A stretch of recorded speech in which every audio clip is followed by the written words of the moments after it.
L'assassinat de Matoub visait-il lui aussi à déstabiliser Zerwal? C'est ce qu'affirme depuis 2 ans un officier déserteur de l'armée algérienne. Porte-parole d'un groupe d'officiers dissidents, il a créé sur Internet un site qui inquiète les généraux d'Alger. Au moment du meurtre de Matoub, le colonel Ali travaillait au ministère de la Défense. Il était au courant des opérations spéciales des militaires. Selon lui, l'armée cherchait à l'époque à provoquer des révoltes en Kabylie pour justifier un coup d'État contre le président Zerwal. Il fallait mettre la région à feu et à sang. Il fallait mobiliser la région, quels que soient les moyens. Toujours selon le colonel Ali, les généraux auraient fait appel à leur homme de confiance dans la région, Nordin Aït Hamouda, le chef des milices anti-islamistes de Kabylie. Aït Hamouda, là, il saute sur l'occasion, il dit l'affaire de mobilisation, c'est mon affaire. Hein? C'est mon affaire, c'est pas un problème, je sais comment faire bouger la région. Selon notre officier déserteur, c'est lors d'une réunion en présence d'Hamouda que la décision aurait été prise d'exécuter Matoub. Si Matoub n'était pas disponible, ils auraient tué Aït Mguillet. Si Aït Mguillet n'était pas disponible, ils auraient tué Farhad Mehni. Si Farhad Mehni n'était pas disponible, ils auraient tué Edir. Une personnalité kabyle.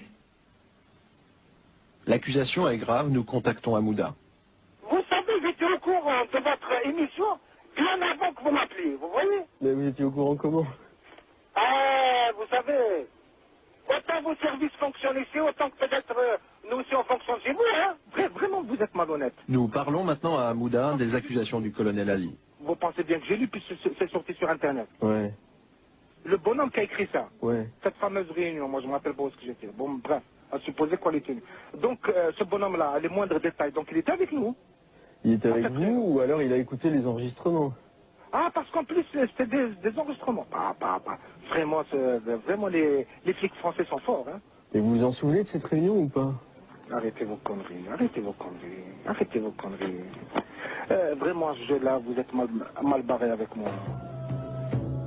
Étrange coup de fil. Qui est vraiment Hamouda? Au printemps 98, une équipe de l'agence Capal avait filmé dans son fief kabyle. Ça va? Chef de milice, Hamouda est puissant. Dans sa région, il a même le pouvoir de remplacer les gendarmes officiellement chargés de surveiller les journalistes français.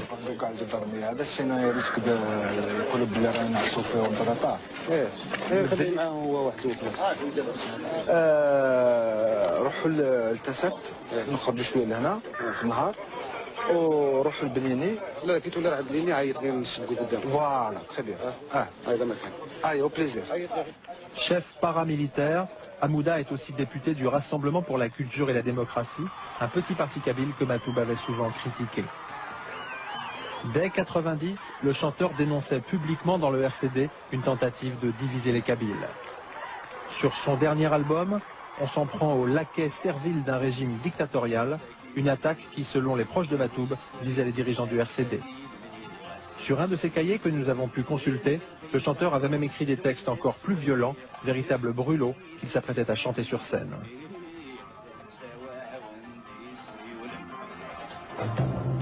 Hamouda a-t-il tué Matoub? Certainement pas. En revanche, tel un rouage du complot, on le retrouve très impliqué dans les événements qui précèdent et qui suivent l'assassinat du chanteur.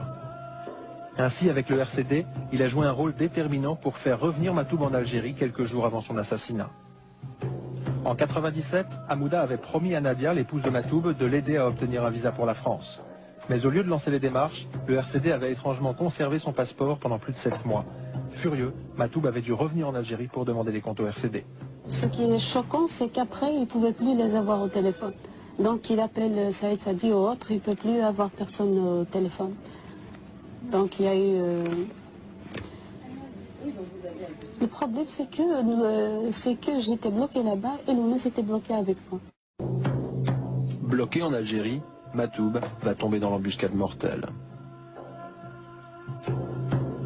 Dans les minutes qui suivent l'assassinat, c'est Hamouda, toujours lui, qui appelle Malika, la sœur de Matoub, et les médias pour mettre l'attentat sur le dos des GIA.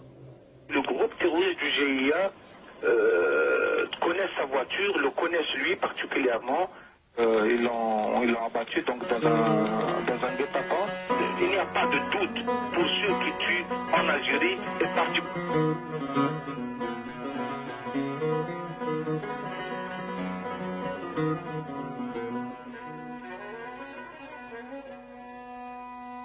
هاي المحنة في اللعب سدان